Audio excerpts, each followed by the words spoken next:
Baik, terima kasih Pak Medi. Beberapa pertanyaan mungkin saya rangkum untuk menjawabnya.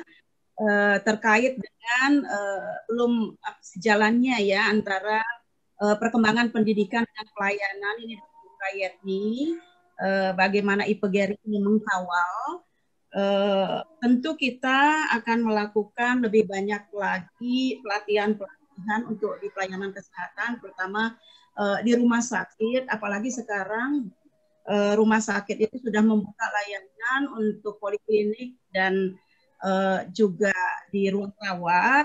Kebetulan kita juga sudah punya kurikulumnya, baik keperawatan geriatrik dasar maupun intermediate ini yang sudah bisa kita pakai untuk melakukan pelatihan.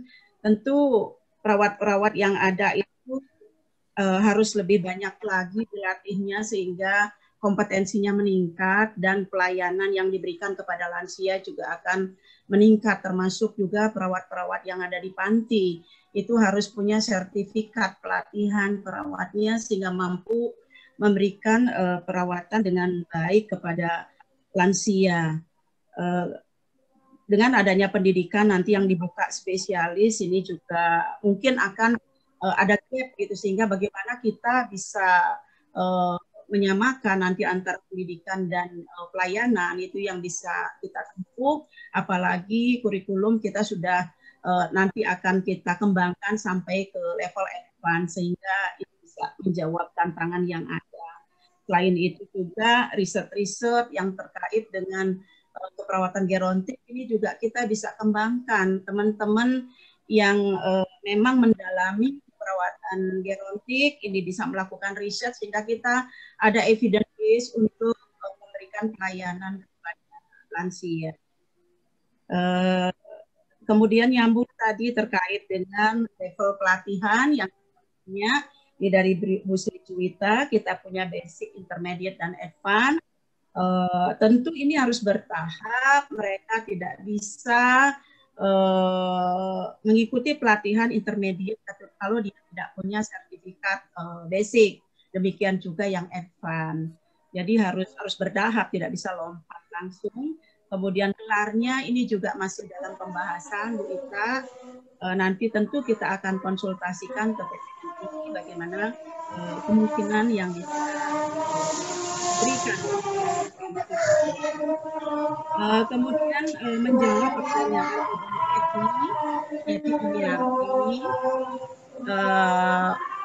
untuk perkembangan pelayanan, saya memaparkan perkembangan pelayanan keperawatan gerontik yang ada di Indonesia, menjawab dari Permenkes yang ada tentang pelayanan kesehatan lansia di puskesmas. Dan di sana dituliskan bahwa yang menjadi tanggung jawab adalah perawat perkesmas, baik untuk di puskesmas maupun di posyandu lansia. Tentu ini teman-teman di PKKI yang punya tanggung jawab untuk memberikan pelayanan kepada lansia, sehingga diharapkan